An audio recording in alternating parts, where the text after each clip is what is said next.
মাওলানা রফিকুল ইসলাম মাদানির কণ্ঠকে স্তব্ধ করে দেবার জন্যই। ভারতের প্রধানমন্ত্রী নরেন্দ্র মোদীর ঢাকা সফরের সময়ে দেশের বিভিন্ন অংশে বিপুল প্রতিবাদ এবং বিক্ষোভ হয়। এতে অংশগ্রহণ করে পুলিশের কাছে আটক হন মাওলানা রফিকুল ইসলাম মাদানি। তবে কয়েক ঘন্টার মধ্যে তাকে ছেড়ে দেয় পুলিশ। এরপর থেকেই ব্যাপকভাবে আলোচনায় আসেন এই জনপ্রিয় ইসলামিক স্কলার। ইসলামী বক্তা রফিকুল ইসলাম ঢাকার বারিধারা এলাকায় অবস্থিত জামিয়া মাদানিয়া মাদ্রাসা থেকে দাওরায়ে হাদিস ডিগ্রি লাভ করেন। এরপর থেকেই অনেকে তার নামের শেষে মাদানি টাইটেল যুক্ত করে দিলে তিনি এভাবেই পরিচিতি পান। রফিকুল ইসলামের নামের সাথে মাদানি যোগ করার বিষয় নিয়েও বেশ কিছু আলোচনা রয়েছে। তার নামের শেষে মাদানি লাগানোর ঘটনায় তাকে আইনি নোটিশও দেয় হেফাজতে ইসলামের মদিনা শাখার আমির এবং সংগঠনটির কেন্দ্রীয় সদস্য। তবে রফিকুল ইসলাম অকপটেই স্বীকার করেন যে তিনি এটা ব্যবহার না করতে চাইলেও মানুষ ভালোবেসেই তার নামের শেষে এই অভিধাটি যুক্ত করে দিয়েছে। আজকের এই মাহফিলে মাওলানা রফিকুল ইসলাম মাদানিকে আমরা স্বাগত জানাচ্ছি। তার জ্ঞান, গর্ভ এবং দূরদর্শী বক্তব্য দিয়ে তিনি জনগণকে অনুপ্রাণিত করবেন, এটাই আমাদের প্রত্যাশা। ইসলামী শরিয়া অনুযায়ী ভূখণ্ড আবার শাসন হবে। কোন তন্ত্রমন্ত্রের শাসন আমরা মানি না, মানব না। আমাদের এই ভূখণ্ডে ইসলামী শাসন লাগবে ইনশাআল্লাহ। হয়তো শরিয়া, আসুক না যত বাধা, যত ঝড় সাইক্লোন, রাসূলের পথে মোরা চলবই চলবই। এ জীবন বাজি রেখে দিনের নিশান মোরা বাংলার আকাশে উড়াবই। আসুক না যত বাধা, যত ঝড় সাইক্লোন, রাসূলের পথে মোরা চলবই চলবই। এ জীবন বাজি রেখে দিনের নিশান মোরা বাংলার আকাশে উড়াবই।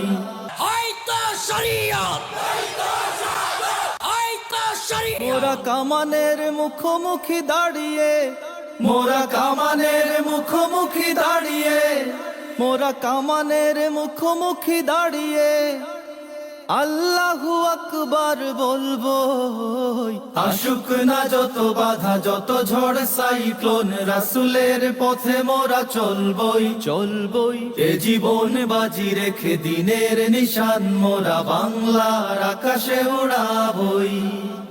আমাদের দেহে বই জিহাদি রক্ত, প্রাণে প্রাণে বিপ্লবী ঝংকার ঝংকার। তাকবীরে তাকবীরে বাতিলের মসনদ, কত ভেঙে করেছি যে চুরমার, কত ভেঙে করেছি যে চুরমার, কত ভেঙে করেছি যে চুরমার। এই শির অবনত আল্লাহর কাছে, শুধু নয় কোন তাগুতের কাছে।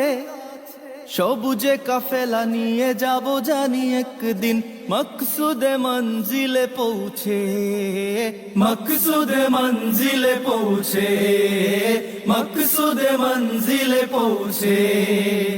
আমাদের ছোট এর হৃদয়ে, আমাদের ছোট এর হৃদয়ে, আমাদের ছোট এর হৃদয়ে রাসূলের প্রেম ছবি আঁকবই। আসুক না যত বাধা, যত ঝড় সাইক্লোন, রাসূলের পথে মোরা চলবই চলবই। এ জীবন বাজি রেখে দিনের নিশান মোরা বাংলার আকাশে উড়াবই। আসুক না যত বাধা, যত ঝড় সাইক্লোন, রাসূলের পথে মোরা চলবই চলবই। এ জীবন বাজি রেখে দিনের নিশান মোরা বাংলার আকাশে উড়াবই। বলে যাই, সময় পাই কিনা জানি না, তবে সবাইকে বলি, সব জায়গা থেকে মুসলিম উম্মার যুবকদেরকে ঐক্যবদ্ধ হতে হবে। কোনো দলাদলি নাই, কোনো রাজনীতি নাই। কালেমায়ে শাহাদাত জপে জপে আমরা বেরিয়ে পড়েছি পথে পথে পথে। কেঁদো না মাগো, যেতে দাও যেতে দাও পীর মাশায়েখদের সাথে, পীর মাশায়েখদের সাথে, পীর মাশায়েখদের সাথে। বেদিনের পাঞ্জায় বিশ্ব মুসলমান, কান্নায় ভাঙছে নীল আকাশ আকাশ। আমরা ফুটাবো হাসি মজলুমানের মুখে, বুকে ঝড় তুলেছে বিশ্বাস, বুকে ঝড় তুলেছে বিশ্বাস, বুকে ঝড় তুলেছে বিশ্বাস। পৃথিবীর এই অমানিসা, পৃথিবীর এই অমানিসা, পৃথিবীর এই অমানিসা, সত্যের আলো দিয়ে টুটাবো।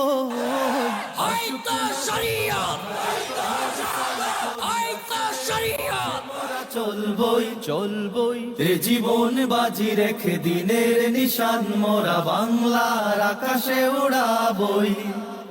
আসুক না যত বাধা, যত ঝড় সাইক্লোন, রাসূলের পথে মোরা চলবই চলবই। এ জীবন বাজি রেখে, দিনের নিশান মোরা বাংলার আকাশে উড়াবই। মোরা কামানের মুখোমুখি দাঁড়িয়ে, মোরা কামানের মুখোমুখি দাঁড়িয়ে, মোরা কামানের মুখোমুখি দাঁড়িয়ে আল্লাহু আকবার বলবো।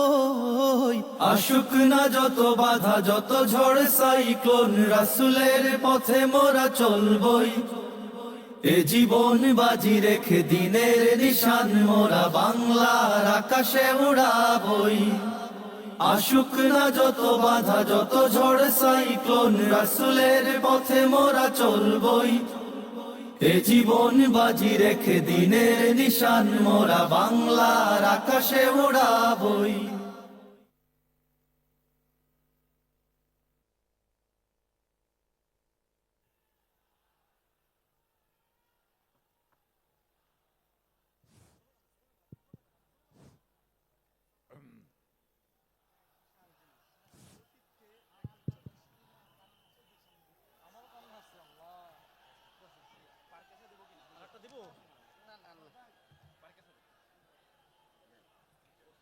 أعوذ بالله من الشيطان الرجيم. بسم الله الرحمن الرحيم.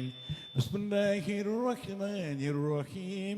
والعصر إن الإنسان لفي خسر إلا الذين آمنوا وعملوا الصالحات وتواصوا بالحق وتواصوا بالصبر.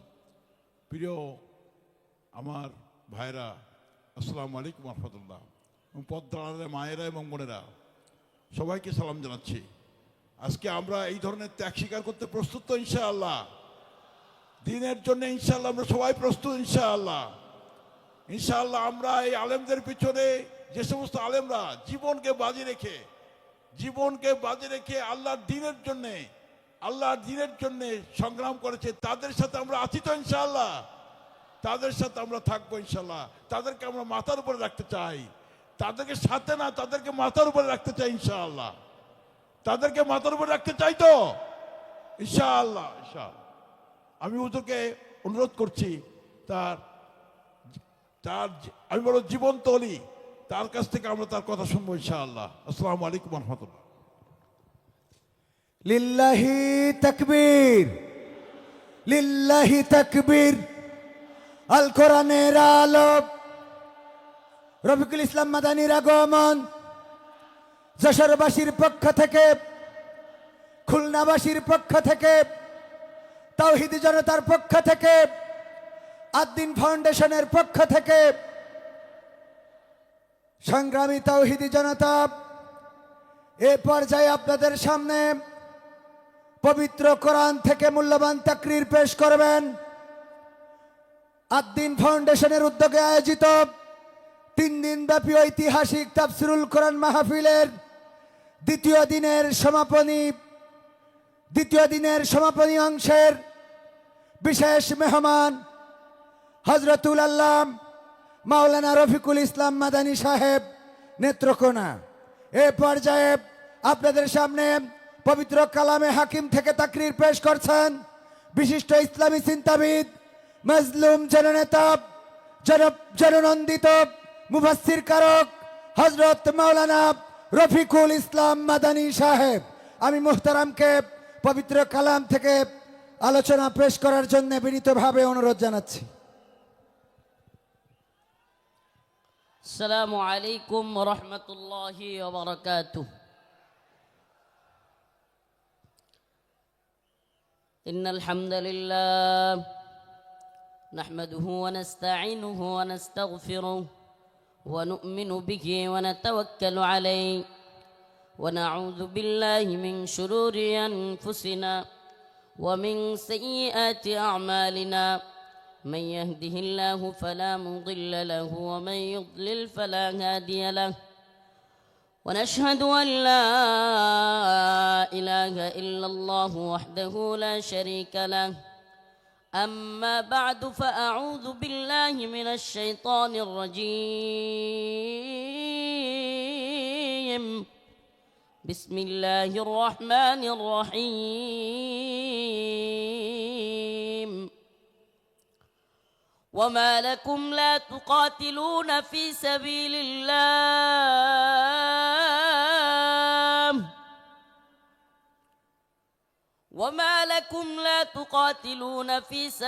الله والمستضعفين من الرجال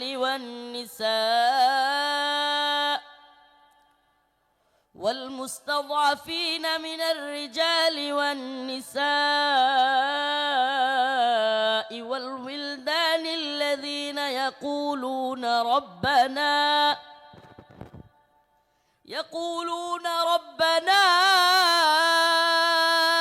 أخرجنا من هذه القرية الظالم أهلها واجعل لنا من لدنك وليا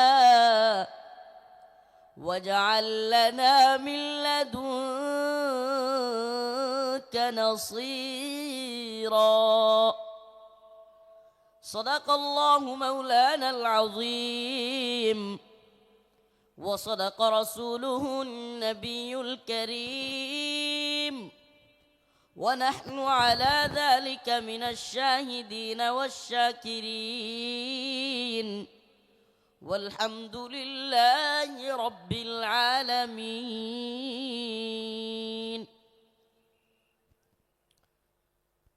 সকলে একটু দরুদ শরীফ পড়ি। আল্লাহুম্মা সাল্লি আলা মুহাম্মাদিন ওয়া আলা আলি মুহাম্মাদ কামা সাল্লাইতা আলা ইব্রাহিম ওয়া আলা আলি ইব্রাহিম ইন্নাকা হামিদুম মাজিদ।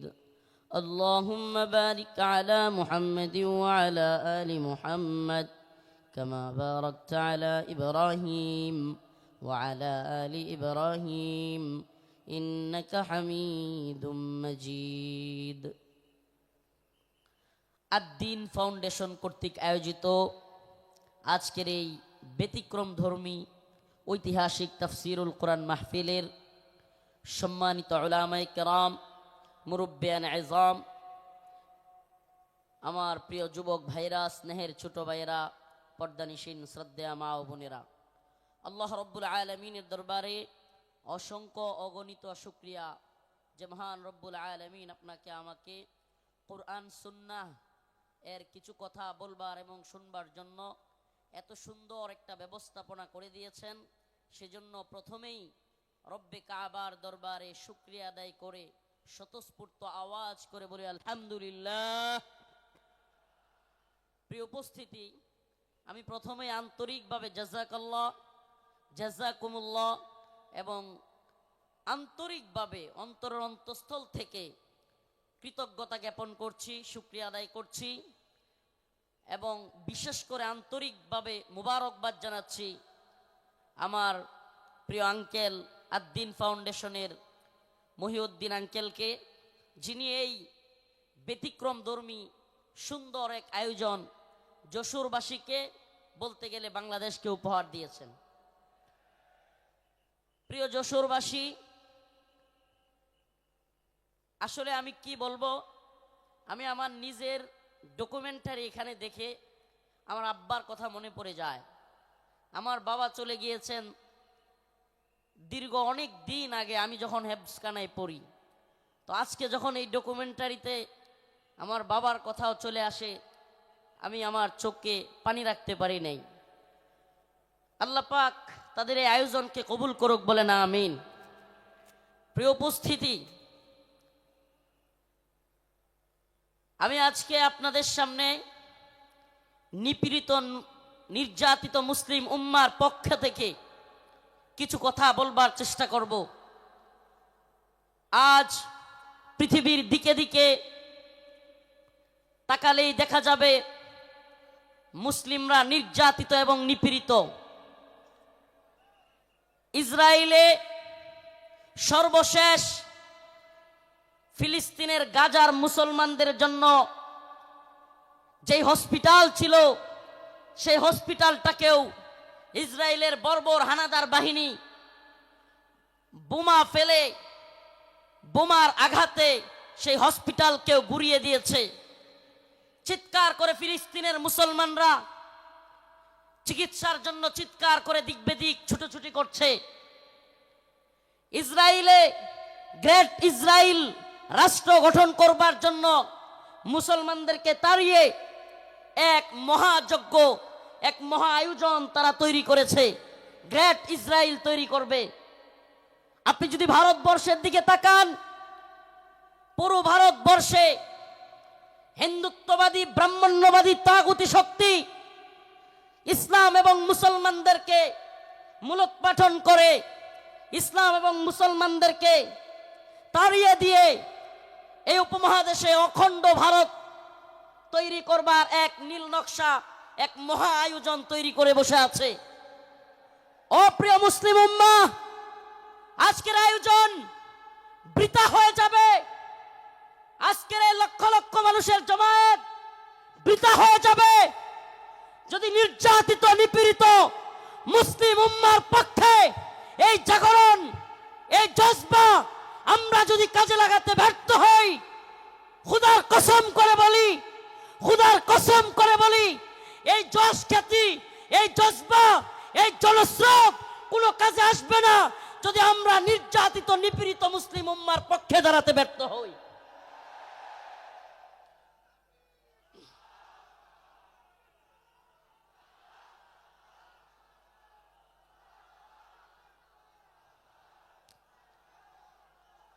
আজ পৃথিবীর দিকে দিকে মুসলমানদের যে চিৎকার, মুসলমানদের যে হাহাকার, মুসলমানদের যে আর্তনাদ, সেটাই যেন কোরআনের সূরাতুন নিসার ৭৫ নম্বর আয়াতে আল্লাহ পাক ফুটিয়ে তুলেছেন।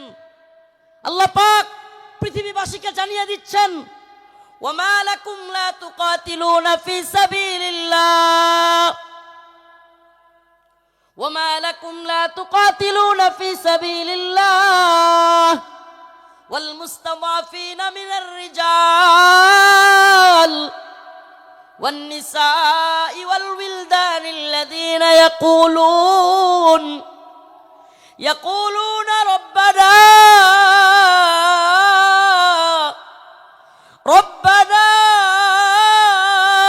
أخرجنا من هذه القرية الظالم أهلها। এই যে রব্বানা, হে আমাদের রব, আখরিজনা, আমাদেরকে বের করেন, আমাদেরকে বের করেন, মিন হাদিহিল ক্বরিয়াতি যালিম আহলুহা ওয়াল মুস্তাদআফিনা মিনার রিজাল ওয়ান নিসা ওয়াল উইলদান আল্লাযিনা ইয়াকুলুন। এই যে দুর্বল মানুষদের, নিপীড়িত নির্যাতিত মাজলুম মানুষদের আর্তনাদ, শিশুদের চিৎকার, আমাদের মা বোনদেরকে সেই দর্শিতা মায়ের আহাজারি, এগুলোই যেন কোরআনের এই আয়াতে আল্লাহ পাক ফুটিয়ে তুলেছেন। আল্লাহ পাক জানিয়ে দিলেন, ও মুসলিম উম্মার যুবকেরা, খাহেশাত পূরণ করার জন্য লক্ষ লক্ষ জমায়েতের মধ্যে তোমাকে বরণ করে নেওয়া, এটা তোমার সাকসেসফুলতা।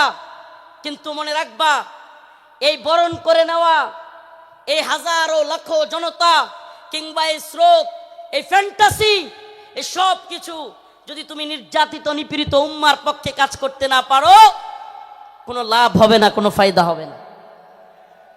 আমরা যতক্ষণ পর্যন্ত নির্যাতিত নিপীড়িত মুসলমানদের পাশে দাঁড়াতে পারবো, আল্লাহ পাকের ঘোষণা, ইন্নামাল মুমিনুনা ইখওয়া, মুমিন মুমিনের ভাই, মুমিন মুমিনের ভাই। বড় আফসোস লাগে, কষ্ট লাগে, আমরা কিভাবে দাঁড়াতে পারবো? অনেকে বুঝি না। অনেকে বলি, হুজুর আমরা সেই ফিলিস্তিনিদের পক্ষে কিভাবে দাঁড়াবো, আমরা কাশ্মীরিদের পক্ষে কিভাবে দাঁড়াবো? আমি বলি, দাঁড়ানোর অন্যতম মাধ্যম হলো ইসরায়েলি পণ্য বয়কট করুন। মানসিকভাবে অন্তর থেকে কষ্ট লাগে, এদের একটু লজ্জা হওয়া উচিত। এজন্য আজকের যেহেতু সুযোগ পেয়েছি, আর দিনের পক্ষ থেকে এই কথাটা বলার পরে আশা করি এদের কিছুটা হলেও লজ্জা হইতে পারে। এরা কারা? ঢাকার শাহজালাল আন্তর্জাতিক বিমানবন্দর, এটাতে আপনি একটা বোতল পানি কিনে পাবেন না ইসরায়েলি পণ্য ছাড়া। এই নির্লজ্জরা, আমি কতদিন বলেছি, ইকুয়েফিনা কিংবা কিনলে ছাড়া তাদের কাছে কোনো পানি নাই। আমাদের জানতে মনে চায়, আমাদের বাংলাদেশি পণ্য ব্যবহার করতে তোদের এত জ্বলে কেন? ইকুয়েফিনা কিংবা কিনলের চাইতে অনেক ভালো মানের পানি হলো মাম। আজকে মাম পানি এয়ারপোর্টে রাখা যায় না। আজকেও আমি হাবেশ সাহেব, হুজুর নাজমুস সাকিব সাহেব, আমরা শেষ পর্যন্ত সাধারণ ট্যাপ থেকে পানি খাইছি। কথাগুলো কেন বললাম? নির্যাতিত নিপীড়িত মুসলিম উম্মার পক্ষে আমরা দাঁড়াতে পারবো যখন আমি অন্তর থেকে সেই ব্যথাটা অনুভব করব যে আমার মুসলিম ভাই আঘাতপ্রাপ্ত হচ্ছে, আমার মুসলিম বোনকে ধর্ষিতা করা হচ্ছে। সেই ব্যথাটা যখন আমার অন্তরে থাকবে, কিভাবে তাদের পাশে দাঁড়াতে হবে সেটা অন্তর থেকেই আপনার মনই সায় দিবে যে এটা করলেই আমি নির্যাতিত নিপীড়িত ভূখণ্ডের প্রতি আমার সহমর্মিতা জানানো হবে। লজ্জা হওয়া উচিত এই এয়ারপোর্ট কর্তৃপক্ষের। আমি আজকের এই যশোর আদ-দ্বীনের প্রোগ্রাম থেকে জানাতে চাই, অনেক দিন বলার পরেও এরা এই ইসরায়েলি পণ্য চেঞ্জ করতেছে না। এমনকি এয়ারপোর্টে এত বড় বড় আলেম উলামারা আসেন, এখানে একটু পানি খাওয়ার ব্যবস্থা নাই যেটা ইসরায়েলি পণ্য ছাড়া। আল্লাহ পাক এদেরকে হেদায়েত দান করুক, বলে না আমিন, বলে না আমিন। প্রিয় ভাইরা আমার, বন্ধুগণ আমার, এই ইসরায়েলি পণ্যের টাকাটা দিয়েই আপনার আমার মুসলিম ভাইয়ের, মুসলিম সন্তানের গায়ে গুলি করতেছে কিংবা বোমা ফেলতেছে, এই ইসরায়েলি টাকাটা দিয়ে, এই ইসরায়েলি কোম্পানিগুলো। অতএব আমাদের কি এই পণ্যগুলো বয়কট করা দরকার না? কথা বলেন, দরকার না? মনে রাখবেন, আমরা প্রয়োজনে কষ্ট করব, ট্যাপের পানি খাবো, তবুও ইসরায়েলি পানি খাবো না। আমরা প্রয়োজনে ট্যাপের পানি খাবো, আমরা প্রয়োজনে মিনারেল ওয়াটার যদি না পাই, প্রয়োজনে আমরা ট্যাপের পানি, নরমাল পানি খাবো, তবুও ইসরায়েলি পানি ব্যবহার করব। এটা একটা উদাহরণ দেওয়ার জন্য বললাম। কিন্তু এমন অনেক সিস্টেম আছে। ও ভাই, তাহাজ্জুদের সময় নামাজের পরে নির্যাতিত নিপীড়িত উম্মার জন্য, মাজলুমদের জন্য দোয়া করা। ও মুসলিম উম্মাহ, চিন্তা করে একবার দেখুন, আজকে ফিলিস্তিনের যে অবস্থা, ছোট্ট শিশুকে তার বাবা তার সামনে ছটপট করতেছে, তার ছোট্ট শিশু দৌড়াচ্ছে, কাতরাচ্ছে, ছটপট করতেছে, অথচ বাবা চিকিৎসা দিতে পারতেছে না। একবার ভাবুন না, নিজের সন্তানকে ওই জায়গায় রাখুন, আপনি বাবা হিসেবে আপনার অন্তরটা কেমন লাগবে? আজকে কাশ্মীরের অবস্থা দেখুন। এই ভারতীয় বাহিনী, এই হিন্দুত্ববাদী তাগুতি শক্তি, এই জালেমরা এখন আমাদেরকে হুমকি দেয়, এখন আমাদের গায়ে একটু লাগছে। কিন্তু আপনি কি জানেন, বিশ্বের বড় বড় মিডিয়ার তথ্য অনুযায়ী, রিপোর্ট অনুযায়ী, এটা আমাদের কথা নয়, বিশ্বের বড় বড় মিডিয়ার রিপোর্ট অনুযায়ী এক কাশ্মীরে 10,000 আমাদের মা বোনদেরকে ধর্ষণ করা হয়েছে। কয় হাজার? কথা বলেন না, কয় হাজার? 10,000 আমার আপনার মা বোনকে ধর্ষণ করা হয়েছে এক কাশ্মীরের মধ্যে। প্রিয় মুসলিম উম্মাহ, আল্লাহ মাফ করুক, আজকে কাশ্মীরের পরিস্থিতি যদি আমার দেশের হয়, আমার বাংলাদেশের হয়, কল্পনা করা যায়? ওরা উৎপত্তি আছে সীমান্তের ওপারে মুসলিমদেরকে নির্যাতন করার জন্য। সাউন্ড যাচ্ছে না? কি বলতেছে এরা? সাউন্ড যাচ্ছে? আজকে ওরা উৎপেতে আছে সীমান্তের ওপারে, আমাদেরকে হুমকি ধমকি দিচ্ছে হিন্দুত্ববাদী দাদাবাবুরা।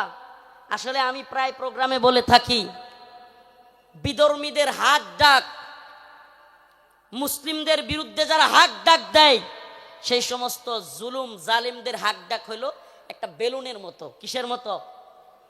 কিসের মতো? বেলুনের মতো ফটকা, একটা সুই নিয়া ফুটা করে দিতে পারলেই সব শেষ। সুই নিয়া ফুটা করে দিতে পারলেই, একটা ছোট্ট উদাহরণ দেই তাইলে আরো ভালো বুঝবেন। চট্টগ্রামে আমার ভাই সাইফুল ইসলাম আলিফকে শহীদ করে দিল সেনাবাহিনীর উপর, পুলিশের উপর। চিন্ময় দাসকে গ্রেফতার করার কারণে আক্রমণ করলো, কিন্তু যখনই মুসলিমরা চট্টগ্রামে জেগে উঠল, মুসলিমরা জজবা নিয়া, ইমানি জোশ নিয়া রাজপথে নেমে আসলো।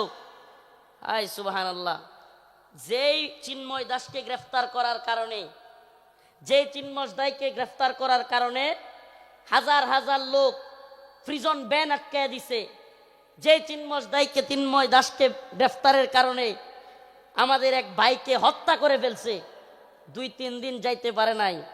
ওই যে একটা কথা আছে না, সেনাবাহিনীর কথাটা খুব প্রচলিত হয়েছিল বাংলাদেশে, গোপালগঞ্জেতে সূর্যই উঠেছে, বাকিটা বললাম না।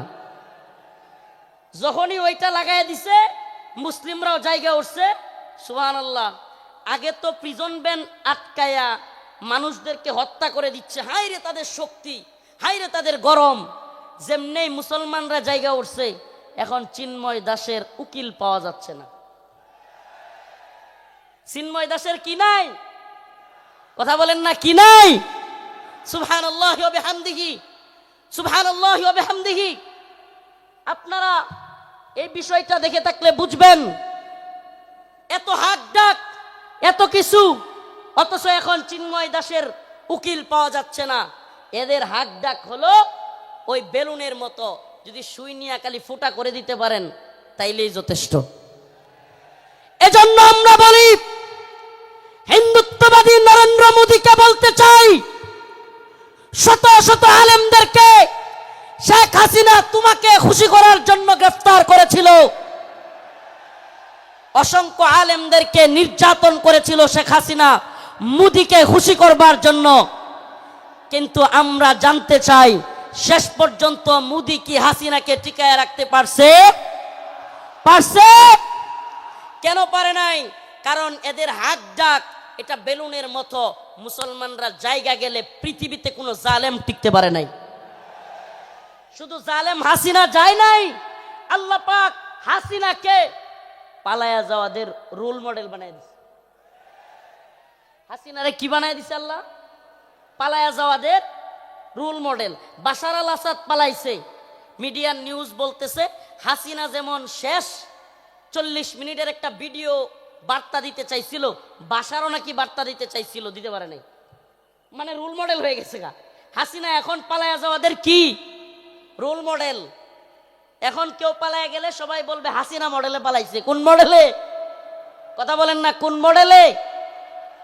আফসোস লাগে, পরিতাপের বিষয়, কষ্টের বিষয়।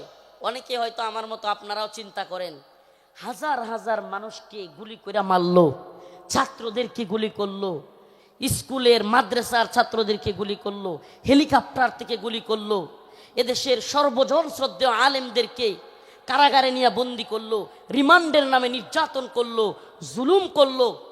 গতকালকে যে আলেম এখানে আলোচনা করে গিয়েছেন, শাইখুল হাদিসের সন্তান আল্লামা মামুনুল হক দামাত বারকাতুহুমকে দাড়ি দইরা টানাটানি করলো।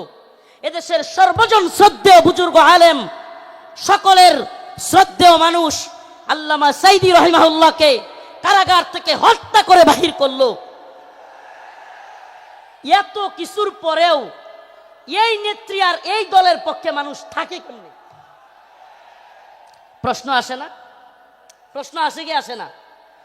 যে হাজার হাজার ছাত্রদেরকে গুলি করে মারলো, ছোট ছোট বাচ্চাদেরকে হেলিকপ্টার থেকে গুলি করলো, আলেমদেরকে জেলে নিল, রিমান্ডে নিল, ফাঁসি দিল, আলেমদেরকে, দেশের সর্বজন শ্রদ্ধেয় আলেমদেরকে কারাগার থেকে হত্যা করে বাহির করলো। আমাকে ব্যক্তিগতভাবে আমাকে জুব্বা টেনে হিচড়ে ডিবি হারুনের নেতৃত্বে, এটা সবাই জানেন, জুব্বা খোলা হলো, আমার পরনের লঙ্গি খোলা হলো, এগুলো খুলে মহিলা দিয়া জড়ায়া দইরা ছবি ভিডিও তোলা হলো। অসংখ্য আলেমের নির্যাতনের, নিপীড়নের গল্প শুনলে গা শিউরে উঠবে। যৌনাঙ্গে পর্যন্ত চাপ দিল আলেমদের। এত কিছুর পরেও এই নেত্রী যে তার কর্মীদেরকে রাইখা পালায়, তার পক্ষে কিভাবে লোকেরা থাকে? প্রশ্ন আসে না? আসলে আল্লাহ বলেন খতামাল্লাহু আলা কুলুবিহিম ওয়া আলা সামইহিম ওয়া আলা আবসারিহিম গিশাওয়া। আল্লাহ পাক এদের অন্তরের মধ্যে সিলমোহর মেরে দিছে। আল্লাহ পাক এদের কানের মধ্যেও সিলমোহর মেরে দিছে। আল্লাহ পাক এদের চোখের উপরে পর্দা ফেলে দিয়েছে। এরা সেই হাসিনা সরকারের আমলের এত নির্যাতন নিপীড়ন দেখেও দেখবে না। যেমন নির্লজ্জ বেহায়া তার নেত্রী, এমন নির্লজ্জ বেহায়া কর্মী।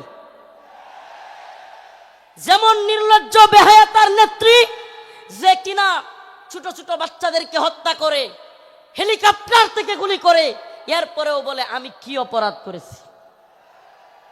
মানে কত বড় নির্লজ্জ হইলে এই কথা বলতে পারে? এরপরেও কি বলে আমি কি অপরাধ করেছি।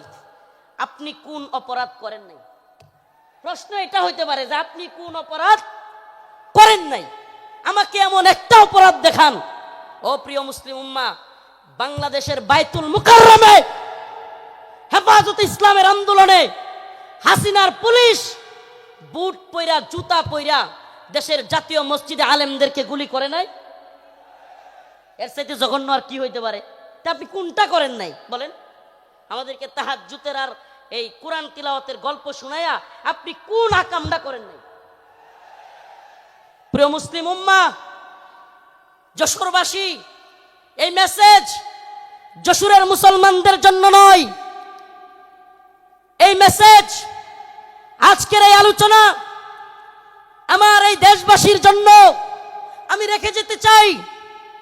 আমি আমার কথাগুলো সকলের কানে পৌঁছে দিতে চাই।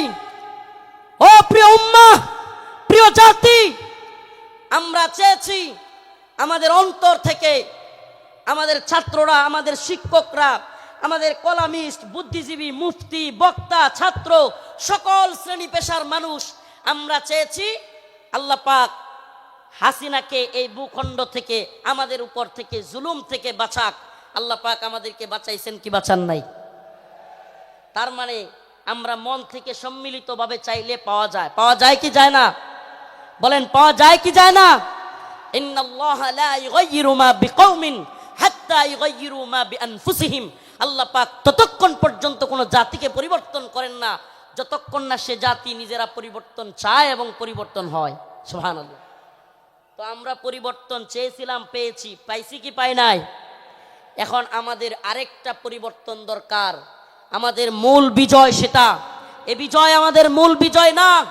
এ বিজয় যদি আমাদের মূল বিজয় হইতো, তাইলে আমরা আল্লাহর নবীরে কেউ কটূক্তি করলে, গালি দিলে আমরা এই রায় পাইতাম যে তার শাস্তি হবে মৃত্যুদণ্ড। তার শাস্তি কি?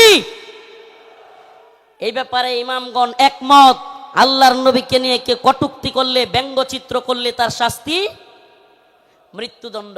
প্রিয় ভাইরা আমার, বন্ধুগণ আমার, আল্লাহর নবীকে সাহাবায়ে কেরাম কেমন ভালোবাসতেন। আল্লাহর নবী সাল্লাল্লাহু আলাইহি ওয়াসাল্লামকে তার সাহাবীরা কেমন ভালোবাসতেন। কাব বিন আশরাফ নামে ইহুদিদের এক নেতা ছিল। নাম কি?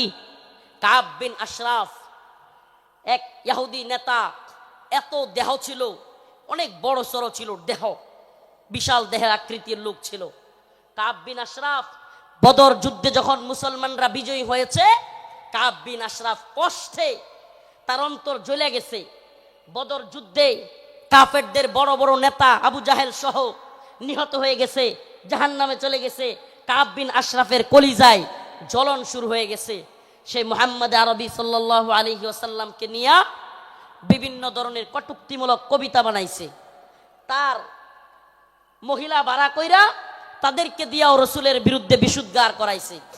আল্লাহর নবী সাল্লাল্লাহু আলাইহি ওয়াসাল্লাম ডাকলেন, কাব বিন আশরাফ, তাকে হত্যা করতে পারবে এমন কে আছো? সুবহানাল্লাহ বলেন। রাসূল সাল্লাল্লাহু আলাইহি ওয়াসাল্লাম নিজে ডাকলেন, হে আমার সাহাবারা, তোমাদের মধ্যে কে আছে কাব বিন আশরাফকে হত্যা করবে? অথচ আমার নবীর ব্যাপারে অনেকে বলে, রাসূল সাল্লাল্লাহু আলাইহি ওয়াসাল্লামকে কি বলে, যে রাসূল সাল্লাল্লাহু আলাইহি ওয়াসাল্লাম এক গালে মারলে আরেক গাল পাইতা দিতেন। ছোটবেলায় এগুলো শুনতাম, নাউজুবিল্লাহ। রসুলের এক গালে মারবে আর সাহাবায়ে কেরাম বসে বসে দেখবে। ইসলাম সন্ন্যাসী মার্কা ধর্ম না। ইসলাম সন্ন্যাসী মার্কা, সন্ন্যাসীগিরি, গান্ধীগিরি ইসলামে চলে না। ইসলামের বাণী একবারে সুস্পষ্ট, ফায়াকতুলুনা ওয়া ইউকতালুন, হয় মরো নাইলে মারো। দিনের প্রয়োজনে মারতে হবে, মরতে হবে, ইনশাআল্লাহ দিনের প্রয়োজনে মারতে হবে, মরতে হবে। মায়ের খাওয়াও সুন্নত, দেওয়াও সুন্নত। আমরা যদি খালি মায়ের খাইতাম, হাসিনার পতন হইতো। মাঝে মাঝে পিটানো দেওয়া লাগছে, কথা কয় না? যারা জালেমের পক্ষ নিবে, একটা কথা মনে রাখবেন, মুসলমান ইমানদার, সম্ভবত হযরত আলী রাদিয়াল্লাহু আনহুর কথা এটা, জালেমদের প্রতি সহানুভূতি দেখানো মাজলুমদের সাথে গাদ্দারি। আবারও বলছি, জালেমদের প্রতি উদারতা দেখানো মাজলুমদের সাথে গাদ্দারি। মাজলুমদের সাথে গাদ্দারি করা যাবে যাবে। কাব বিন আশরাফ আল্লাহর নবীর নিয়ে কটূক্তি করে। রাসূল সাল্লাল্লাহু আলাইহি সাল্লাম বললেন, তোমাদের মধ্যে কে আছে যে কাব বিন আশরাফকে হত্যা করবে? আল্লাহর নবীর এক সাহাবী মুহাম্মদ বিন মাসলামা দাঁড়ায় গেলেন, ইয়া রাসূলুল্লাহ আতুহিব্বু আন তাকতুলাহু, ইয়া রাসূলুল্লাহ আপনি কি চান আমি তাকে হত্যা করি? রাসূল বললেন, অবশ্যই হ্যাঁ। মুহাম্মদ বিন মাসলামা বললেন, ইয়া রাসূলুল্লাহ আমাকে অনুমতি দেন, আমি একটু তার সাথে গল্প করব, বানায় সিনায় গল্প করব আর কি, তার একটু খুশি করব। ইয়া রাসূলুল্লাহ আমার অনুমতি দেন। আল্লাহর নবী বললেন, অনুমতি দিলাম। রাসূলুল্লাহ সাল্লাল্লাহু আলাইহি ওয়াসাল্লামের অনুমতি পেয়ে মুহাম্মদ বিন মাসলামা রাদিয়াল্লাহু আনহু কাব বিন আশরাফের কাছে গেলেন। কাব বিন আশরাফের কাছে গিয়ে আল্লাহর নবীকে নিয়ে যেহেতু বলে আসছেন একটু গল্প করবেন বানায়া সিনায়া, যুদ্ধ মানেই ধোঁকা। আপনি সব কিছু যুদ্ধের ময়দানে শত্রুর বিরুদ্ধে সব কথা বলে দিয়ে আপনি পারবেন না। যুদ্ধ মানেই ধোঁকা, মাঝে মাঝে ধোঁকা দিতে হয়। তো কাব বিন আশরাফরে গিয়া বললেন, আমরা তো মুহাম্মদ রে নিয়া খালি জাকাত চাই, খালি জাকাত দিতে হয়, সদকা দিতে হয়, বিপদে আছি মুহাম্মদ রে নিয়া, নাউজুবিল্লাহ সাল্লাল্লাহু আলাইহি ওয়াসাল্লাম।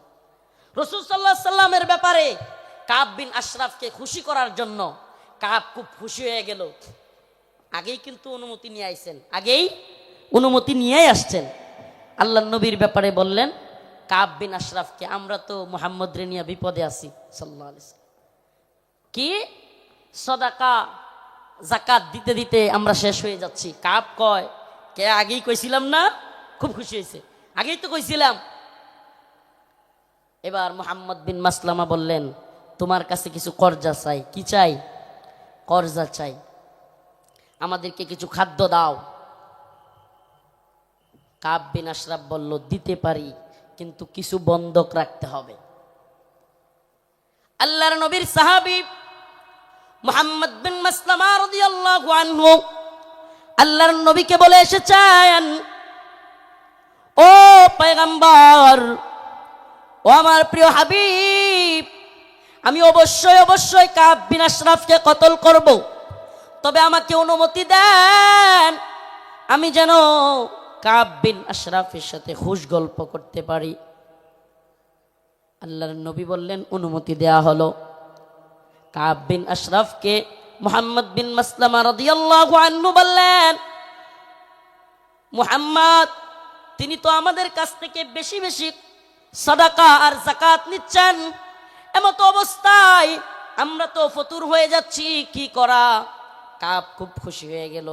কাব বলল, আগে তোমাদেরকে বলেছিলাম মুহাম্মদের পিছনে থাকবা না। এবার কাব বিন আশরাফের কাছে মুহাম্মদ বিন মাসলামা কিছু চাইলেন। সে বলল, দিতে পারি, শর্ত হলো কিছু বন্ধক রাখতে হবে। দিতে পারি, তবে শর্ত হলো কিছু বন্ধক রাখতে হবে। মুহাম্মদ বিন মাসলামা রাদিয়াল্লাহু আনহু বললেন, ঠিক আছে, কি বন্ধক চাও? কাব বিন আশরাফ বলল, তোমার বউরে বন্ধক দাও। নাউজুবিল্লাহ। এটার বডি ছিল অনেক লম্বা উঁচা, বিরাট সাইজের মানুষ। মুহাম্মদ বিন মাসলামা রাদিয়াল্লাহু আনহু বললেন, না, তোমার কাছে আমার বউ দেওয়া যাবে না। এবার মুহাম্মদ বিন মাসলামা রাদিয়াল্লাহু আনহু বললেন, দিতে পারি, আমার ডাল তলোয়ার এই তরবারিগুলো তোমার কাছে দিতে পারি। এগুলো বন্ধক রাখলেন। বন্ধক রাখার পর কাব বিন আশরাফকে মুহাম্মদ বিন মাসলামা রাদিয়াল্লাহু আনহু বললেন, আমি আমার আরো 2 জন সহযোগীকে নিয়ে আসি, তুমি যেই খাদ্য দিবে, তুমি যেই খাবার দিবে, ওই খাবার জিনিসগুলো নেওয়ার জন্য লোক লাগবে। আসলে কি কাব বিন আশরাফের যে সাইজ, ওরে যদি ধরতে হয়, সাইজ করতে হয়, একা একা পারবেন না, এই জন্য আরো দুইজনকে আনতে গেছেন। সুবহানাল্লাহ। এবার উনি দুইজনকে নিয়ে আসলেন। আসার পরে কাব বিন আশরাফকে বললেন, কাব, তোমার মাথার মধ্যে কি সুগন্ধি ব্যবহার করো? এত সুন্দর গ্রাম তোমার মাথা থেকে আসতেছে। এটা আরেকটা পাম, এটা আরেকটা কি পাম। আগে দিছে কি, আরে মুহাম্মদের জাকাত দিতে দিতে আমরা শেষ।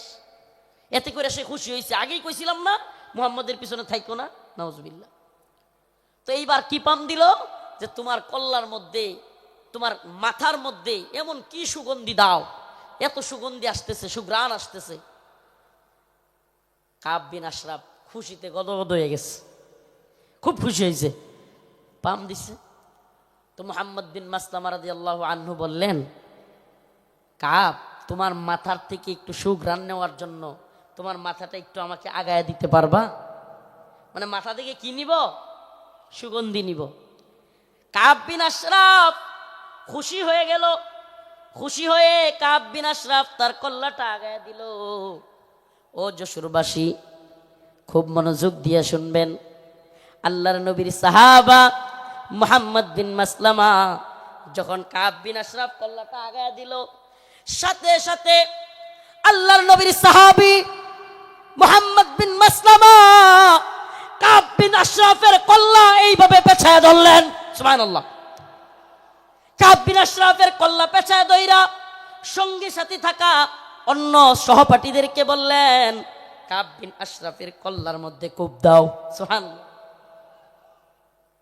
মুহাম্মদ বিন মাসলামা গলা চাইপা ধরলেন, আর কাব বিন আশরাফকে ওনার সাথীদেরকে বললেন, কোপ দাও। আল্লাহু আকবার বলে কাব বিন আশরাফের কল্লা ফেলে দিলেন।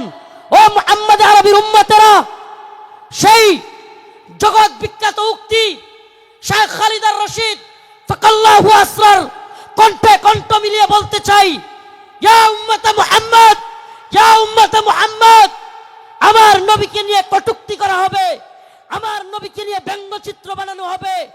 আল্লাহর নবীর সাহাবায়ে কেরাম সহ্য করতে পারতেন না। ফরমায় রাসূলুল্লাহ সাল্লাল্লাহু আলাইহি ওয়াসাল্লাম, ফরমায় রাসূলুল্লাহ সাল্লাল্লাহু আলাইহি ওয়াসাল্লাম, মান সাব্বা নাবিয়ান ফাকতুলু, আল্লাহর নবীকে নিয়ে যে কটূক্তি করবে, রাসূল সাল্লাল্লাহু আলাইহি ওয়াসাল্লামকে যে গালি দিবে, তার শাস্তি একটাই, সমস্ত ইমাম একমত, আল্লাহর নবীকে নিয়ে কটূক্তিকারীর শাস্তি ওয়াজিবুল কতল, তাকে হত্যা করা হবে, তার কল্লা থেকে গলাকে আলাদা করে দিতে হবে।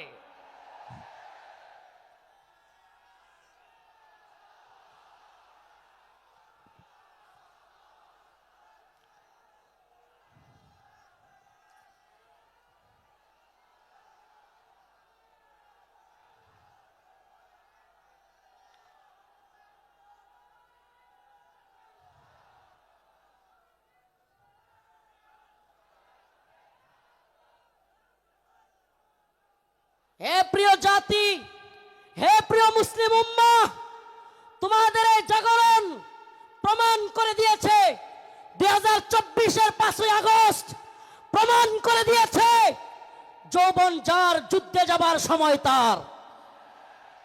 যুবকরা দেখিয়ে দিয়েছে হাসিনার লাফালাফি আর কাদেরের পালাবো না। কোথায় কাকা? পালাবো না কোথায়? এত দাম্ভিকতা, এত অহংকার ভালো না, এত দাম্ভিকতা, এত অহংকার ভালো না। মনে রাখবা, ফেরাউন নমরুদি আল্লাহর কাছে কোনো টাইম ছিল না, আর উবাইদুল কাদের আর হাসিনা। আল্লাহ পাক তোমাদেরকে পরিণতি দেখিয়ে দিয়েছেন।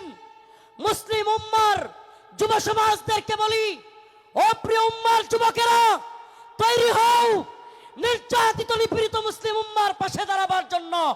তৈরি হও, আল্লাহর নবীর বিরুদ্ধে যারা যাবে বাংলার জমিনে, তাদেরকে অবশ্যই ওয়াজিবুল কতল, আল্লাহর নবীর গালি দেওয়ার শাস্তি, মৃত্যুদণ্ড করতেই হবে। রাজি আছো তো ইনশাআল্লাহ?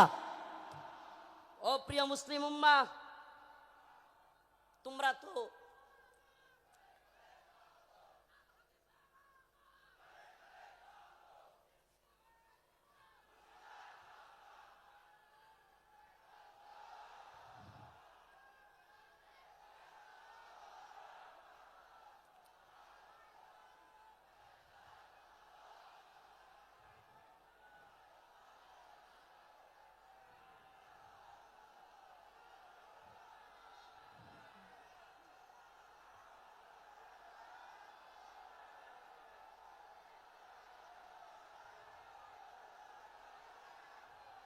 হে প্রিয় মুসলিম উম্মার যুবকেরা, তোমাদের এই দ্বীনি আবেগ, এই দ্বীনি জজবাকে যদি সত্যি বলি, ওয়াল্লাহি বিল্লাহি তাল্লাহি কসম আল্লাহর, এই জজবাকে যদি আমরা কোরআনের পক্ষে কাজে লাগাইতে পারি, তাহলে আর কোনো নতুন সরকার নয়, এই ভূখণ্ডে আমরা কোরআনী শাসন চালু করতে পারবো। আর কোনো তন্ত্রমন্ত্র নয়, তন্ত্রমন্ত্রের দেখা শেষ। আমরা তো এই স্লোগান দিকে দিকে আজ জানিয়ে দিতে চাই, তন্ত্রমন্ত্রের দিন শেষ, কোরআন সুন্নাহর বাংলাদেশ। বলেন না, তন্ত্রমন্ত্রের দিন শেষ, কোরআন সুন্নাহর বাংলাদেশ। সাবিলুনা সাবিলুনা, তারিকুনা তারিকুনা। স্লোগান আজকে একটু ব্যতিক্রম হবে।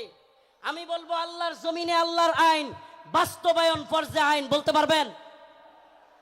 আল্লাহর জমিনে আল্লাহর আইন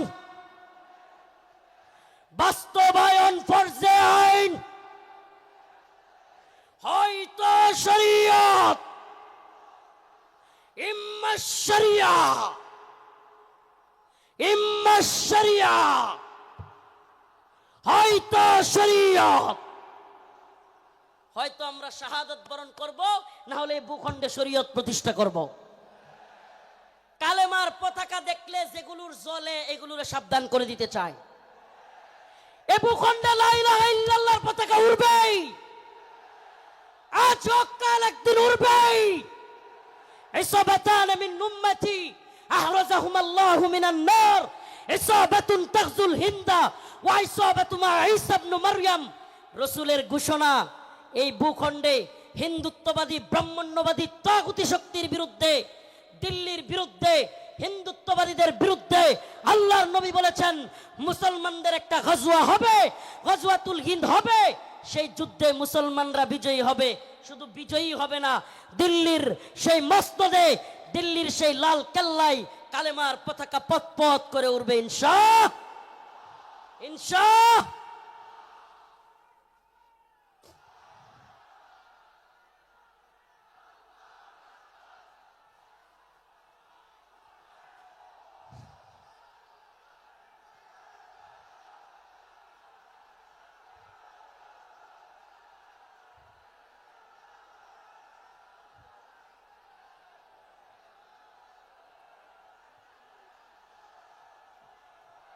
হে প্রিয় মুসলিম উম্মার যুব সন্তানেরা, তৈরি হও, তৈরি হও। আর কোন তন্ত্রমন্ত্রের জন্য ডাক নয়, ডাক আসবে দাওয়া ইরদাদ শাহাদাতের ডাক আসবে। শহীদ হইতে রাজি আছো তো ইনশাআল্লাহ? জীবন দিতে প্রস্তুত আছো তো ইনশাআল্লাহ? আরে আমরা দুনিয়ায় এসেছি দ্বীনের জন্য, শহীদ হওয়ার জন্য। এই দুনিয়ায় আর কোনো সফলতা নাই, আল্লাহর জন্য শাহাদাতের মধ্যেই সফলতা। ইম্মা শরিয়া ওয়া ইম্মা শাহাদা, হয়তো শরীয়ত। আল্লাহর জমিনে আল্লাহর আইন।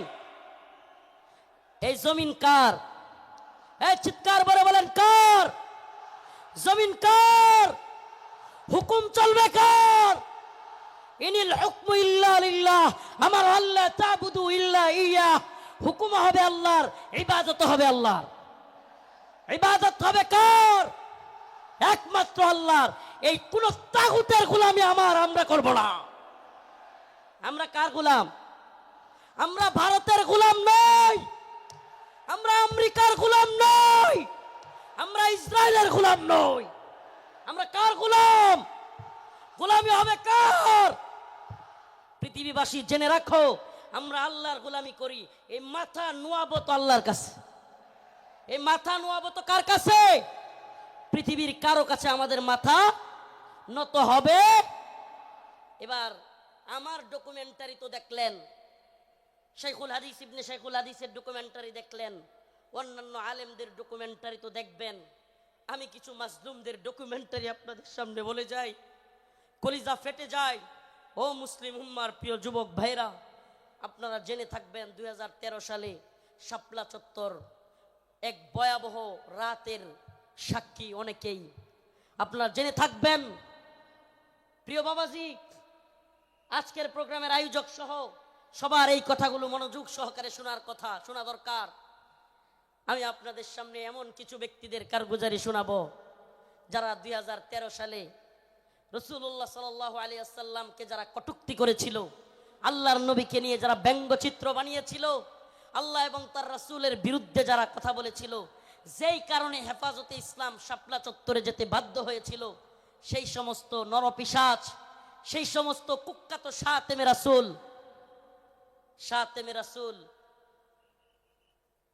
রাজীব, ব্লগার রাজীব, শাতেমে রাসূল অভিজিৎ রায়, ওয়াশিকুর রহমান বাবু, ফয়সাল আরিফিন দীপন, আরো কতগুলো নাম বলতে পারবো। এরা আল্লাহর নবী এবং আল্লাহকে নিয়ে কটূক্তি করেছিল, আম্মা জানদেরকে নিয়ে কটূক্তি করেছিল। মনে আছে আপনাদের? মনে আছে?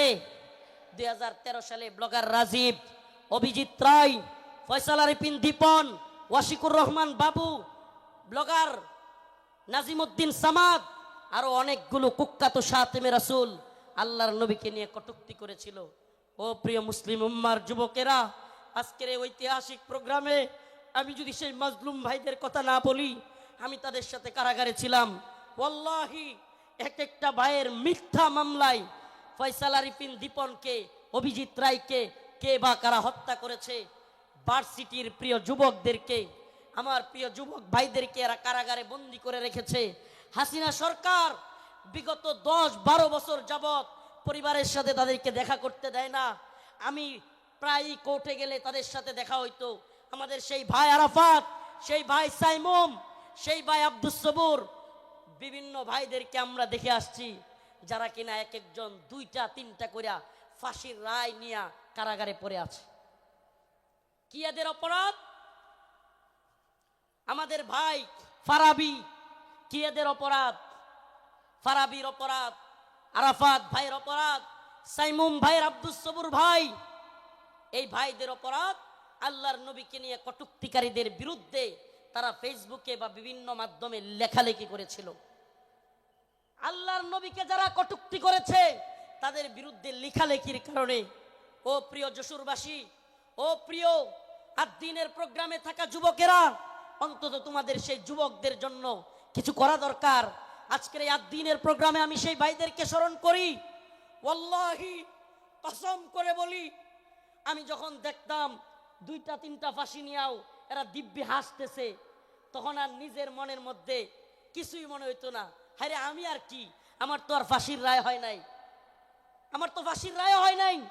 2টা-3টা ফাঁসির রায় নিয়ে হাসতেছে, দিব্যি চলতেছে, এদের মনের মধ্যে কোনো কষ্ট নাই। এই যুবকেরা দীর্ঘদিন যাবৎ কারাগারে পড়ে আছে। ও প্রিয় মুসলিম উম্মার যুবকেরা, ও নেতারা, ও বক্তা মুফতি শাইখুল হাদিসরা, আল্লাহর নবীর পক্ষে কথা বলতে গিয়া দীর্ঘদিন যাবৎ তাদেরকে জঙ্গি ট্যাগ দিয়া আজকে কারাগারে বন্দি করে রেখেছে হাসিনা সরকার। এখনো এই ভাইগুলো মুক্তি পাচ্ছে না। ও প্রিয় মুসলিম উম্মার যুবকেরা, আমি জানতে চাই, এরা যদি আমাদের কাউকে জঙ্গি ট্যাগ দিয়া দেয়, এরা যদি আমাদের কাউকে মৌলবাদী ট্যাগ দিয়া দেয়, এরা যদি আমাদের কাউকে রাজাকার বলে ট্যাগ দিয়া দেয়, তাহলে কি আমরা তাদেরকে ভুলে যাব? আমার কথা বুঝতেছেন? জালেমদের একটা কূট কৌশল হলো আলেমদের নামে ট্যাগ দেওয়া, নেম কিলিং, এটাকে বলে নেম কিলিং, ট্যাগ দেওয়া। আল্লামা সাঈদী রাহিমাহুল্লাহকে কষ্ট নিয়ে বলতে হচ্ছে, যখন তিনি জীবিত আমাদের অনেক আলেম ওনাকে নিয়ে কথা বলার সাহস করে নাই, ওনার পক্ষে কথা বলে নাই। কেন বলে নাই? কারণ ওনাকে রাজাকারের মামলা দেওয়া হয়েছে। এখন আমরা যদি ওনার পক্ষে কথা বলি, তাইলে আমাদেরকেও না জানি রাজাকারের মামলা দিয়ে দেয়। আল্লামা জসিমউদ্দিন রহমানী দামাত বারকাতুহুম, হুজুর কারাগারে থাকতেও উনাকে নিয়েও অনেকে কথা বলে নাই। কেন? কারণ উনার পক্ষে কথা বললে জঙ্গিবাদী মামলা দিয়ে দিবে। আল্লাহর কসম করে বলি, খুদার কসম করে বলি, আমাদেরকে রাজাকার বলো, জঙ্গিবাদী বলো, মৌলবাদী বলো, আর যাই বলো, আমরা মাজলুমদের পক্ষে কথা বলবোই, বলেই যাব। রাজি আছেন তো ইনশাআল্লাহ? আল্লামা সাঈদী রাহিমাহুল্লাহ চলে গিয়েছেন, জসিমউদ্দিন রহমানী হাফিজাহুল্লাহ বের হয়ে গিয়েছেন। কিন্তু ও আদ্দিনের মুসলমানেরা, আজকের এই যশোরের লাখো জনতা, প্রিয় উম্মা, আজকের এই মিডিয়ার মাধ্যমে সবকিছুর মাধ্যমে আমি জানাতে চাই, আমার ভাইরা আল্লাহর নবীর পক্ষে লেখালেখি করতে গিয়া যারা মামলা খেয়েছে, ফাঁসির রায় লেগে গেছে, আমরা কি তাদের মুক্তি চাই? মুক্তি চাই। আমার ভাইদেরকে 2-3টা করে ফাঁসির রায় দিয়ে বন্দি করে রেখেছে হাসিনা। হাসিনার কাজই ছিল বিভিন্ন জঙ্গি নাটক সাজায়া আলেমদেরকে, তরুণ তরুণ যুবকদেরকে যারা দিনকে ভালোবাসে, টাকনুর উপর কাপড় পরে, এদেরকে ইন্ডিয়ার কথায় রয়ের প্ল্যানে মুসলিম উম্মার যুবকদেরকে, দিন যারা ভালোবাসে তাদেরকে গ্রেফতার করা, তাদেরকে জঙ্গি বলা, মৌলবাদী বলা, এটা একটা ট্রেন্ড ছিল, এটা তাদের একটা ট্যাগ মিশন ছিল, মিশন, তাদের একটা মিশন। এই মিশন আমরা পা দিতে পারি না। আমরা আমাদের ভাইয়ের মুক্তি চাইবই, ঠিক আছে তো ইনশাআল্লাহ? সবাই মুক্তি চান তো ইনশাআল্লাহ? আমার প্রিয় ভাইদের মুক্তির ব্যবস্থা করা হোক, দ্রুত মুক্তি দেয়া হোক। যদি তারা মুক্তি না পায়, খোদার কসম করে বলি, এত বড় বড় বক্তা, এত যশ খ্যাতি মূল্যহীন, মূল্যহীন, মূল্যহীন। আমরা যদি মাজলুমদের পাশেই দাঁড়াতে না পারি, আজকের আলোচনার বিষয় এটাই। ওমা লাকুম লা তুকাতিলুনা ফি সাবিলিল্লাহ ওয়াল মুস্তাদাফিনা মিনার রিজাল ওয়ান নিসাই ওয়াল উইলদানিল্লাযীনা يقولون ربنا أخرجنا من هذه القرية الظالم أهلها واجعل لنا من لدنك وليا واجعل لنا من لدنك نصيرا الله رب العالمين বলেন وما لكم لا تقاتلون في سبيل الله তোমাদের কি হয়ে গেল? তোমরা আল্লাহর পথে কিতাল করতেছো না, যুদ্ধ করতেছো না। জিহাদ বললে অনেকে অপব্যাখ্যা করে, নফসের জিহাদ, এটা সেটা অনেক অপব্যাখ্যা করে। কারণ কি? কারণ আল্লাহ বলছেন কুতিবা আলাইকুমুল কিতাল ওয়া হুয়া কুরহুল লাকুম। কারণ আল্লাহ পাক জানতেন জিহাদের ব্যাপারে অনেকের অ্যালার্জি থাকবে, অনেকে অপছন্দ করবে। আমাকে বলেন, আল্লাহ পাক যখন কোরআন কারীম নাজিল করেছেন, আল্লাহর রাসূল কি জিহাদকে অপছন্দ করতেন? হ্যাঁ, সাহাবাই কেরাম অপছন্দ করতেন। তাহলে এই আয়াত কাদের জন্য? কুতিবা আলাইকুমুল কিতাল ওয়া হুয়া কুরহুল লাকুম, এই আয়াত কাদের জন্য? আল্লাহ পাক জিহাদকে, যুদ্ধকে ফরজ করেছেন দ্বীনের জন্য, অথচ তোমরা তা অপছন্দ করবে, অপছন্দ করো। আল্লাহ বলছেন তোমাদের অনেক জিনিস আছে অপছন্দ, কিন্তু হুয়া খায়রুল লাকুম, সেটার মধ্যে কল্যাণ আছে। আমার তো মনে হয় আল্লাহ পাক, আমার মনে হয় না, এটাই তাফসীর, এটাই ব্যাখ্যা, যে আল্লাহ পাক সেই সমস্ত লোকদেরকে উদ্দেশ্য করে বলেছেন যারা জিহাদকে অপছন্দ করবে। সাহাবাই কেরাম জিহাদকে অপছন্দ করতেন না, আল্লাহর নবী আল্লাহর দ্বীনের পক্ষে জিহাদকে অপছন্দ করতেন না। যারা অপছন্দ করে তাদের জন্য এই কথা। অথচ দিকে দিকে মাজলুম, ওমা লাকুম লা তুকাতিলুনা ফি সাবিলিল্লাহ, তোমাদের কি হয়ে গেল? তোমরা আল্লাহর পথে যুদ্ধ করতেছো না। ওয়াল মুস্তাদাফিনা মিনার রিজাল ওয়ান নিসাই ওয়াল উইলদান, দুর্বল নারীরা, দুর্বল বাচ্চারা চিৎকার করে করে বলতেছে ইয়াকুলুনা রব্বানা আখরিজনা, হে আল্লাহ আপনি আমাদেরকে বের করেন, মিন হাযিহিল ক্বরিয়াতিজ যালিমি আহলুহা, এই ভূখণ্ডের মানুষরা বড় জালেম, ওয়াজআল লানা মিন লাদুনকা ওয়ালিয়া, আপনি আমাদের জন্য অভিভাবক পাঠান, ওয়াজআল লানা মিন লাদুনকা নাসীরা, আপনি আমাদের জন্য সাহায্যকারী পাঠান। মাজলুমদের সাহায্যকারী হইতে রাজি আছি তো ইনশাআল্লাহ?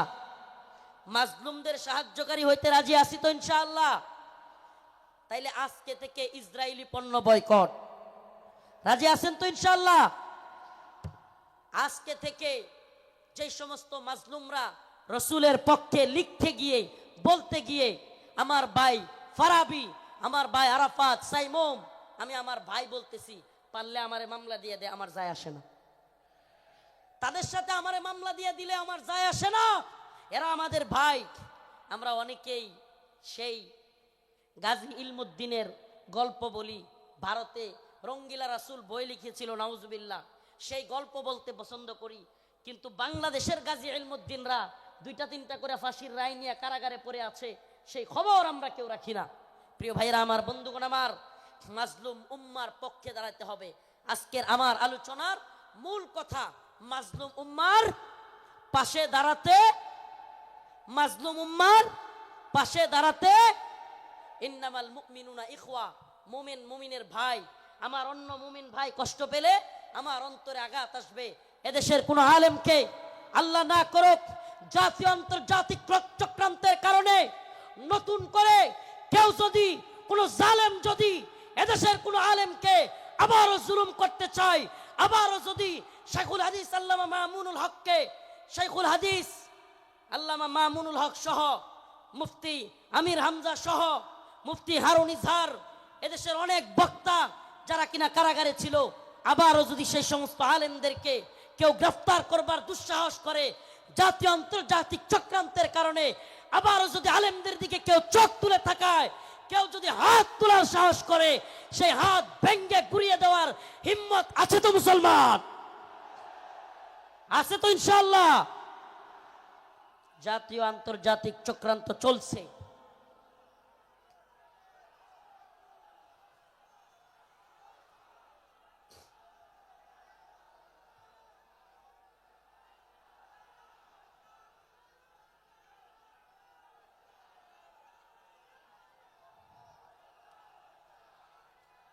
জাতীয় আন্তর্জাতিক চক্রান্ত চলছে আমাদের এই ভূখণ্ডকে নিয়ে।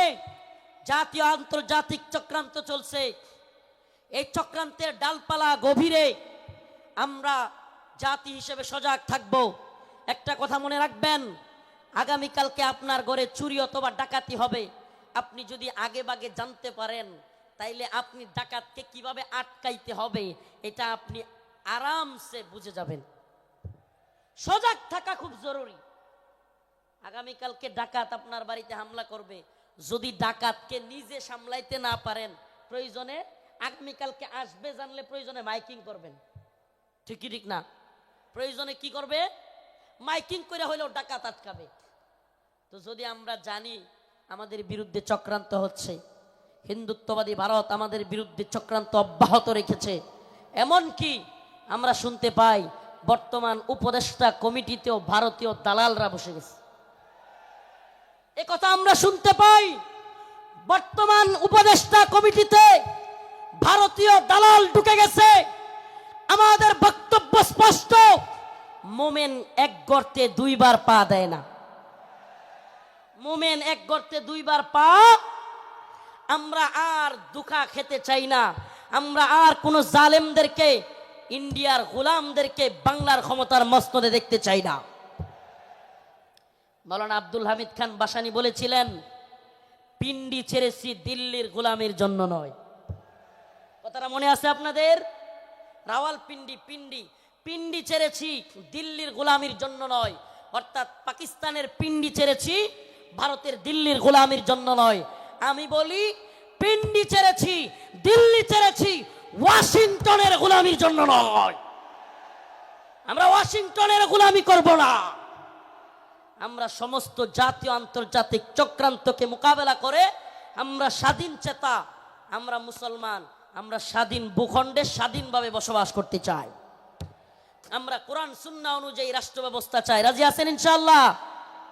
ওয়ালাউ আন্না আহলাল কুরা আমানু ওয়াত্তাকাউ লাফাতাহনা আলাইহিম বারাকাতিম মিনাস সামাই ওয়াল আরদ। সুবহানাল্লাহ। আল্লাহ পাক বলেন, ওয়ালাউ আন্না আহলাল কুরা আমানু ওয়াত্তাকাউ লাফাতাহনা আলাইহিম বারাকাতিম মিনাস সামাই ওয়াল আরদ। আল্লাহ পাক বলেন, যদি জমিনের বাসিন্দারা তাকওয়া অবলম্বন করত এবং আল্লাহর আইন মেনে চলতো, তাহলে আল্লাহ পাক বারাকাতিম মিনাস সামাই ওয়াল আরদ, আসমান এবং জমিনের সমস্ত বারাকা খুলে দিতেন। সুবহানাল্লাহ। আল্লাহ পাক সমস্ত বারাকা খুলে দিতেন।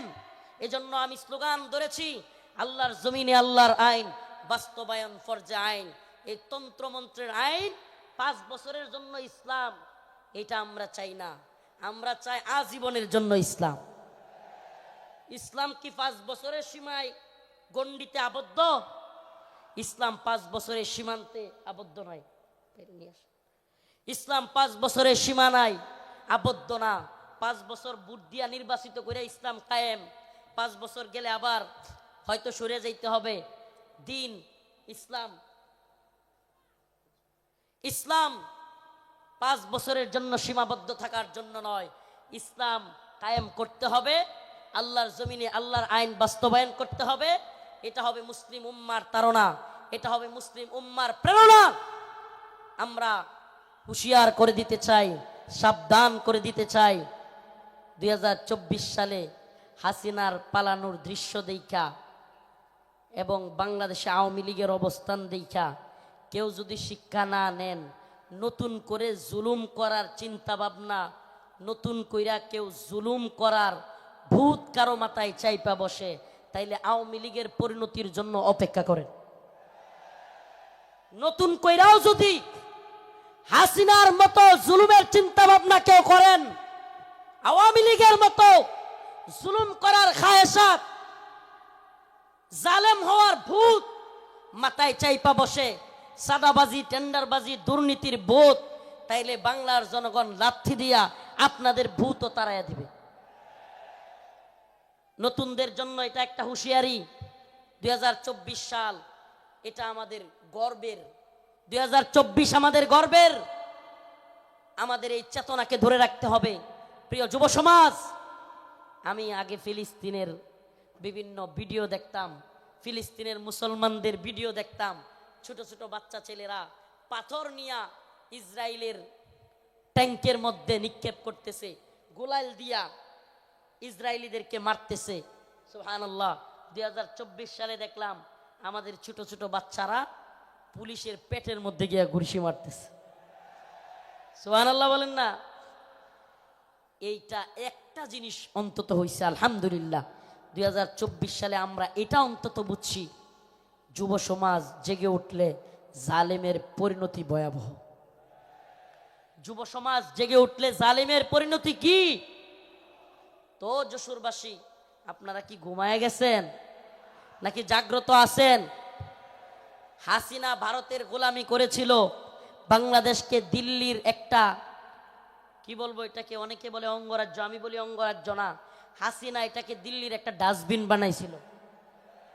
দিল্লির ডাস্টবিন মানে দিল্লি আমাদের আম খাবে, আমাদের ইলিশ খাবে, আমাদের সব কিছু নিবে, ট্রানজিট নিবে, আমাদের রেল লাইন নিবে, আমাদের সব কিছু নিবে, আর আমাদেরকে লাশ উপহার দিবে।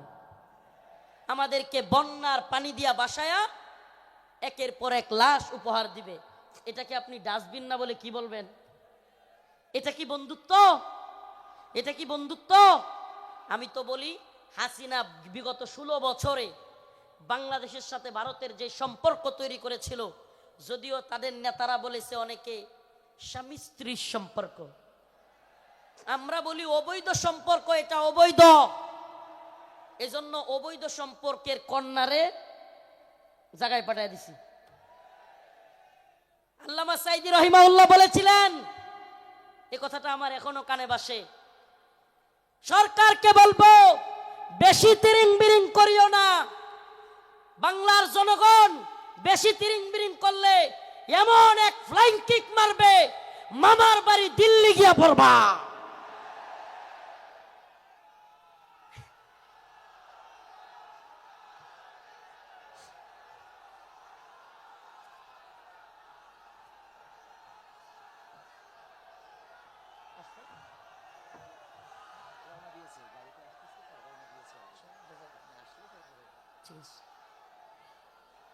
আল্লামা সাইদি রহিমাহুল্লাহ দেখে যাইতে পারেন নাই, কিন্তু আলহামদুলিল্লাহ সাইদি রহিমাহুল্লাহর কথাই বাস্তব হয়েছে।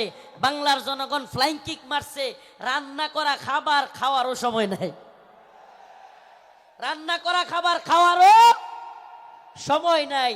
ও প্রিয় মুসলিম উম্মার যুবকেরা, আজকের এই আদ্দিন ফাউন্ডেশন যশোরের আজকের এই অনুষ্ঠান থেকে আমার আখিরি পয়গাম হবে, ও মুসলিম উম্মার যুবকেরা, আমাদেরকে মৌলবাদী বলা হোক, জঙ্গিবাদী বলা হোক, আমাদেরকে রাজাকার বলা হোক, যে কোনো ট্যাগ আমাদেরকে দেয়া হোক, আমরা দ্বীনের পক্ষে ছিলাম, আছি, থাকবো। আল্লাহর জমিনে আল্লাহর আইন বাস্তবায়ন হওয়ার আগ পর্যন্ত আমরা থামবো না। আমি তো আশাবাদী এই মুসলিম উম্মার জাগরণ। অনেকে বলে হুজুর মাহফিলের প্যান্ডেলে এত মানুষ হইলে লাভ কি, কিছুই তো হয় না। আমি বলি হাসিনার অবস্থা দেখেও বুঝো না? কিছুই হয় না, হয় হাসিনার অবস্থা দেখেও বুঝো না? তোমার কি মনে হয় এই খুঁটা আন্দোলন এত বিস্ফোরণ এটা এমনি এমনি হয়ে গেছে? প্রিয় ভাইরা আমার, বন্ধুগণ আমার, একটু যদি আপনি চোখ বুলাইয়া দেখেন তাইলেই দেখবেন মানুষের মধ্যে 2013 সালের শাপলা চত্বরে নৃশংসভাবে আলেম উলামাদেরকে, ছাত্রদেরকে গুলি করে মারার সেই যে ভয়াবহ চিত্র অন্তরের মধ্যে সেটা ছিল কি ছিল না? অসংখ্য আলেমদেরকে গ্রেফতার, রিমান্ডে, নির্যাতনের চিত্র তাদের অন্তরে ছিল কি ছিল না? আল্লামা সাইদি রহিমাহুল্লাহকে কারাগার থেকে হত্যা করে বাহির করার চিত্র, ঢাকাই আল্লামা নূর হোসেন কাসেমি রহিমাহুল্লাহ, আল্লামা সাইদি রহিমাহুল্লাহর জানাজা পড়তে না দেওয়ার দৃশ্য বাংলার যুবকেরা কি ভুলে গেছে? ভুলে যায় নাই। সবগুলো বিষয় একত্রিত হইয়া শেষে যখন সাধারণ ছাত্রদেরকেও গুলি করে হাসিনা মারা শুরু করলো, একটা বিস্ফোরণ ঘটে গেল। ঠিক না? তো বিস্ফোরণ কোত্থেকে শুরু হয়েছে? সেই আগে থেকে এই বিস্ফোরণ শুরু হয়েছে। এজন্য বলি প্রিয় মুসলিম উম্মাহ, আপনাদের প্রতি আমার আখিরি পয়গাম, ও আদ্দিনের মুসলমান, আজকের এই যশোরবাসী, খুলনাবাসী, সারা বাংলাদেশ থেকে আগত মিডিয়ার মাধ্যমে সারা দেশে যারাই আমার কথাগুলো শুনবেন, আমার একটা পয়গাম, আখিরি পয়গাম আপনাদের প্রতি। ও প্রিয় মুসলিম উম্মাহ, আমাদেরকে দ্বীনের প্রয়োজনে, আল্লাহর জমিনে আল্লাহর দ্বীন বাস্তবায়নের জন্য, কাফের মুশরিকদের মোকাবেলা করবার জন্য, প্রয়োজন হলে দ্বীনের জন্য ময়দানে শহীদ হওয়ার জন্য তৈরি থাকতে হবে। এটা মনে রাখবেন, শাহাদাতের তামান্না। আল্লাহ পাক আমাদেরকে কবুল করুক, মঞ্জুর করুক, বলেন আমিন। শাহাদাতের তামান্না, আখিরি পয়গাম। প্রিয় ভাই মুফতি আমির হামজা হাফিজাহুল্লাহ চলে এসেছেন। আমি ছেড়ে দিব ভাইয়ের জন্য। আপনাদের কাছে খাস করে দোয়া চাই, খাসভাবে দোয়া চাই। নাসরুম মিনাল্লাহ ওয়া ফাতহুন করিব ওয়া বাশশিরিল মুমিনিন। আসসালামু আলাইকুম ওয়া রাহমাতুল্লাহি ওয়া বারাকাতুহু। নারায়ে তাকবীর, লিল্লাহি তাকবীর। আল কোরআনের আলো, সংসদে জালো, আমার নেতা তোমার নেতা। আল্লাহর আইন চাই, আল্লাহর আইন চাই।